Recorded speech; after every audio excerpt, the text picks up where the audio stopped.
Imagine inventing a drug so effective that it doesn't just change bodies. It changes dinner conversations, office gossip, Hollywood faces, pharmacy shelves, stock prices. And suddenly, half the internet is talking about a refrigerated injection pen like it's the cheat code to modern life. That's Ozempic. Or more accurately, that's the world built around Ozempic. Because this story is not just about a drug. It is about what happens when a genuine medical breakthrough collides with body image panic, celebrity culture, telehealth convenience, and a business model that gets richer the longer people stay on treatment. And that is where this stops being a health story and starts looking like a gold rush. First, the uncomfortable truth.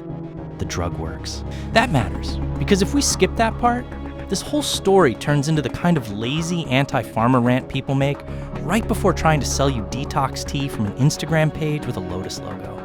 Semaglutide, the active ingredient in Ozempic and Wegovy, did not explode because of pure marketing magic. Wegovy was approved for chronic weight management, and in 2024, the FDA expanded its use to reduce the risk of major cardiovascular events in adults with cardiovascular disease and obesity or overweight. That is not cosmetic fluff. That is a regulator saying this class of drug does something medically serious. So no, this is not a fake miracle. It is a real treatment. And that is exactly why what happened next matters. Because the moment something actually works in modern culture, nobody asks how to use it carefully. They ask how fast they can scale it, glamorize it, and sell it to people who were never the original target. That is exactly what happened here. A drug developed for diabetes became a weight loss obsession.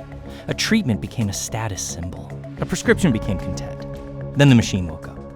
Telehealth clinics, meaty spas, influencers, compounding pharmacies, subscription programs. Before and after confessionals filmed in kitchen lighting bright enough to interrogate a suspect. Everyone wanted in. And when that happened, the story got dirtier.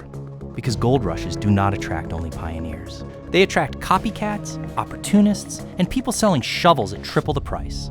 In 2026, the FDA warned telehealth companies for making false or misleading claims about compounded GLP-1 products. Some firms were accused of making compounded versions sound equivalent to FDA-approved drugs, or describing testing and sourcing in ways that made the products feel more official than they really were. That is an important line in this story. Because once a real medical breakthrough creates enormous demand, the shadow market forms right behind it. And shadow markets are where truth starts dressing badly. The demand was real. The frenzy around it was real too. Now the story gets even more interesting. Because Ozempic did not just become a treatment, it became an answer. And when a society is desperate enough, it doesn't just buy answers, it worships them. That is why this boom spread so quickly. Not just because people wanted to lose weight, because people wanted relief.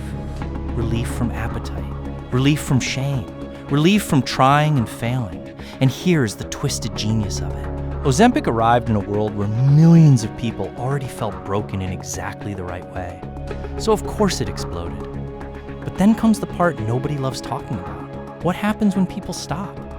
This is where the fairy tale starts charging interest. A large analysis published in the BMJ found that after people stop weight loss medications, weight and cardiometabolic improvements often drift back toward baseline over time. On average, patients regained weight at roughly 0.4 kilograms per month after stopping. And for GLP-1 drugs specifically, regain tended to happen even faster. So now the drug is no longer just a miracle. It becomes a question. Is this a cure? A tool? A bridge? Or the beginning of a subscription model for the human body? That does not mean the drug is fraudulent. It means obesity may behave like a chronic disease, and chronic diseases are rarely solved with one heroic montage and a better grocery list. But it also means something else. A treatment that works best when people stay on it for years is not just medically powerful, it is commercially beautiful. And that is where the gold rush starts to look less accidental. A 2025 analysis in JAMA Health Forum found that while semaglutide and tirzepatide offer major long-term health gains, semaglutide was not cost-effective at current net prices under standard benchmarks and would need a very large price cut to become cost-effective. And maybe that's the real gold rush, not fake medicine, real medicine, entering a system that monetizes everything it touches. Because Ozempic clearly works. The science is not the mystery anymore. The mystery is what happens when a breakthrough becomes a business model, and staying on the drug becomes more valuable than ever coming off it. That's the part worth watching. This is ObsecureX. Subscribe and stay curious.